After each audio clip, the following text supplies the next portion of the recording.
Hello, how are you? I hope you all are doing well, है ना।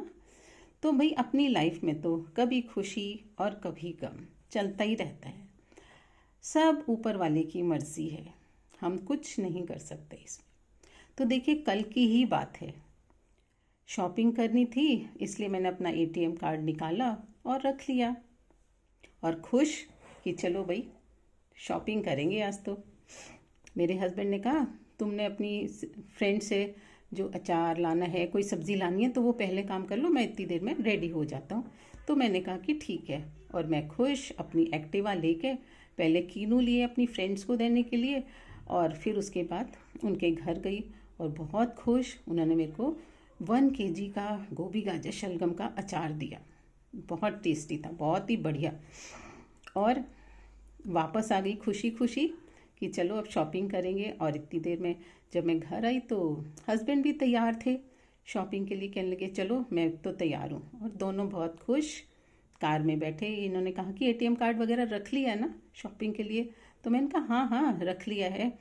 और अपना पर्स देखने लगी, और मेरे तो तोते ही उड़ गए। पर्स में एटीएम कार्ड ही नहीं था। इधर देख रही, इधर पॉकेट में, उधर पॉकेट में, कहीं भी दिखाई नहीं दे रहा। समझ नहीं आ रहा कहाँ गया। मेरे हस्बैंड कहने लगे कि क्या हो गया। तो मैंने कहा कि भाई बासुनी, एटीएम कार्ड नहीं मिल रहा। तो कि तुम कहाँ कहाँ गई थी। मैंने कहा बस कीनू कीनू लिए और अपनी फ्रेंड के यहाँ गई, और कहीं तो मैं गई नहीं। हो सकता है घर पे तो नहीं रह गया। हम लोग घर वापस आए, घर पूरा छाना, इधर उधर पूरे घर, भाई सारे कमरे जो थे उथल पुथल हो गए, कपड़े ये वो, कि कहाँ गया एटीएम कार्ड। उसके बाद मैंने कहा कि बासुनी ब्लॉक करते हैं एटीएम कार्ड को, नहीं तो उसमें काफ़ी पैसे हैं, निकल जाएंगे तो बहुत मुश्किल होगी। तो चलो मैंने फ़ोन उठाया और ब्लॉक करने की कोशिश के लिए कस्टमर केयर पे फ़ोन करा। एक बारी करा, ओटीपी चाहिए, ओटीपी चाहिए। जब मैं ओटीपी निकालती मैसेज में, तो उधर जहाँ पर मैं कस्टमर केयर पे फ़ोन करती तो वो गायब हो जाता। भाई 8 9 10 11 12 बारी फ़ोन कर लिया, लेकिन ओटीपी मैं उसमें एंटर नहीं कर पाई जहाँ पर करना चाहिए था। आखिरकार मैं अपनी नेबर्स के पास भागी भागी गई कि प्लीज़ मेरा ये काम कर दीजिए। तो उन्होंने कहा कि कोई बात नहीं, और उनका जो लड़का था उसने फटाफट ओटीपी डाल के मेरे कार्ड को ब्लॉक कर दिया। और मैं बहुत खुश कि चलो मेरा कार्ड ब्लॉक हो गया है, किसी के हाथ में नहीं लगा, नहीं तो सारे पैसे निकल जाते। उसके बाद हम खुशी खुशी हमने कहा कि चलो शायद देख लेते हैं, कीनू वाले के पास तो नहीं रह गया। तो कीनू वाले के पास गए, उसने कहा जी एटीएम कार्ड एक मिला तो है। मैं फिर से खुश, कहने लगा जी ये है कार्ड आपका। तो मैंने कहा कि ये इस पे तो अतुल गर्ग लिखा हुआ है, मैं तो मीनाक्षी माथुर हूँ। फिर वही गम में, फिर हम अपनी फ्रेंड के पास गई मैं, तो उससे पूछा तो उन्होंने कहा कि नहीं मीनाक्षी, यहाँ तो तुम्हारा कोई कार्ड नहीं गिरा। हम फिर वापस, लेकिन मन में खुशी थी कि चलो हमारा एटीएम कार्ड ब्लॉक हो गया है और पैसे इंटैक्ट हैं। और घर पे आके जैसे दरवाज़ा खोला, वहाँ पर कीज़ की जो हमारी ट्रे है उसमें हमारा कार्ड मिल गया। अब वो उल्टा पड़ा हुआ था एक्चुअली। फ्रंट साइड जो थी वो येलो थी और बैक साइड उसकी वाइट थी, और मैं येलो येलो येलो येलो ढूंढते ढूंढते परेशान, और वाइट पर नज़र ही नहीं गई। अब एक तरफ तो बहुत ब्लॉक होने की बहुत खुशी थी कि हमारे पैसे बच गए, और दूसरी साइड ब्लॉक होने की ये खुशी कि अब हमारा कार्ड ब्लॉक हो गया और अब हम शॉपिंग ही नहीं कर सकते। तो ये हुआ है कि कभी खुशी कभी गम। और लेकिन मेरे हस्बैंड खुश, मेरा तो मूड ऑफ हो गया कि हम शॉपिंग ही नहीं कर पाएंगे, अब एटीएम कार्ड ब्लॉक हो गया।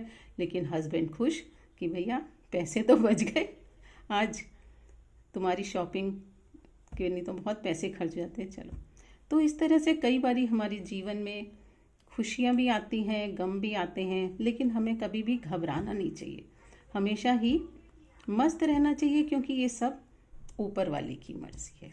कभी खुशी कभी गम देता है, लेकिन हमें हर हालत में खुश रहना चाहिए। अब एक और बात मैं आपको बताती हूँ, कभी खुशी कभी गम के ऊपर ही, कि काफ़ी टाइम पहले की बात है। हम लोग एक बारी दिल्ली में थे, चांदनी चौक गए शॉपिंग करने। शादी थी, हमारी भतीजी की शादी थी, तो उसकी शॉपिंग करने गए।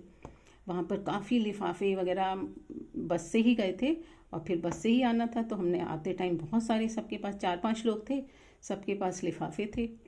बस में बैठ गए, सब ने कहा भाई अपने अपने लिफाफों का ध्यान रखो, सब ने अपने अपने लिफाफे। थोड़ी देर में हमारी भाभी जी ने देखा सीट के नीचे बहुत बड़ा सा ब्राउन लिफाफा पड़ा हुआ है, और उन दिनों बहुत ज़्यादा टेररिज्म का हो रहा था कि भाई कोई भी चीज़ ऐसी जिसका आपको पता ना हो छूना नहीं है। तो उन्होंने अपने पैर से ही उस ज़ोर से पैर से वो करा, सरका दिया, और वो सबसे आगे की सीट। हम लोग बहुत खुश कि चलो भैया बच गए, पता नहीं क्या लिफाफे में था क्या नहीं था, और खुशी खुशी घर आ गए। और घर आके सब ने अपने अपने लिफाफे खोले, क्या लाए हैं क्या, बहुत खुश कि भाई बहुत ही बढ़िया शॉपिंग हुई है, मज़ा आ गया आज तो। वहाँ पर हमने खूब खाया पिया भी था चांदनी चौक में, तो बहुत खुशी के साथ हम लोग वापस। फिर जब बाद में एक हमारी भाभी जी कहने लगी वो गोटा किनारी ले आए हैं ना हम लोग लिफाफे में, वो साड़ियों पे जो लगाना है, अरे बाप, वो तो लिफाफा ही नहीं था। तो जो हमने अपने पैर से सरकाया था वो लिफाफा हमारी भाभी जी ने, उसमें ही 2,500-3 हज़ार का सामान था जो हमने उस टाइम हम खुश हो रहे थे कि हमने सरका दिया अपना, किस तरह का लिफाफा था, हम उससे बच गए। लेकिन घर आकर वही हमारे को याद आता रहा, और हमारा को दुख तो हुआ ही, गम भी हुआ कि भाई इतना 2,500-3 हज़ार का नुकसान हो गया। लेकिन देखिए जो ईश्वर की मर्ज़ी है हमें उसमें खुश रहना चाहिए। मैं तो सभी को यही सलाह दूंगी, ईश्वर के आगे हमें नतमस्तक होना चाहिए और खुशी से सारे काम करने चाहिए।